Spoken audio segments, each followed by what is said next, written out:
Frankie's back for a second of 3 appearances. 3 appearances on the show. That's a lot. Do you get paid by the appearance? I do not. Okay, we're gonna have to Flat work rate. on that. We're gonna have to talk talk to your agent about that. Looked like the You're Canucks. my agent. Am I your agent? Actually, I would be a good agent. Looked like the Canucks are ready to wrap up this series, ready to move on, ready to wait for the winner of Oilers and Kings. But how about those pesky Preds? They bounced back from that, and that was a demoralizing loss that they had to bounce back from.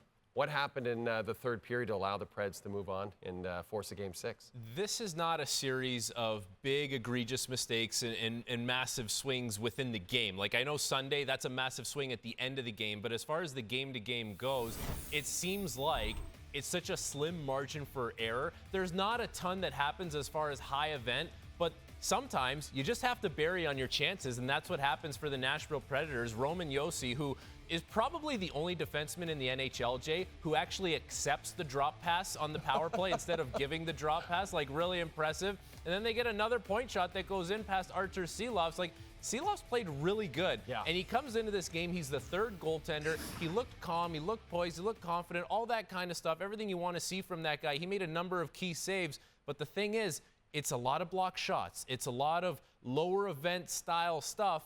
And it's going to be a slim margin for error. And it felt like the Nashville Predators honestly got a little bit of payback for what happened on Sunday. Sure. Like, they deserve to win that game. Vancouver comes back. It's a great moment, all that kind of stuff. So it maybe felt like the hockey gods owed the Preds one. So now they got one, and it's a tight series. Like, I don't know if you thought it was going to be this tight of a series, but this could go the distance. We both know the Preds were like the best team at the very end of the season. They had that incredible run at home. And I love a series like this where Canadians can see how great Roman Josi is.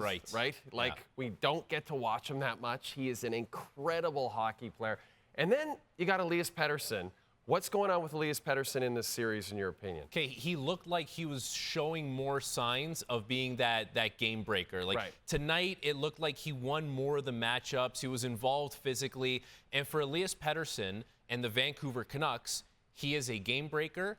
So he is a separator. He has to be the one that in a game like this where it is tight, where it feels like the game comes to a little bit of a slog, you have someone who can break through. And the Miller line has been really good for Vancouver. Like, again, it's the Miller line on the ice when Zadorov scores a goal. That's been the constant for Vancouver. But if they can find a way to get Pettersson to be that game breaker, to be that one that can get you one when you really need it, that'll be part of the reason why they end up beating the Nashville Predators if they end up beating them. Game 6 will be Friday in Nashville. After the break, Frankie, you have one more appearance with us, but we're going to have Brian Hayes come along and take a little of the load off you.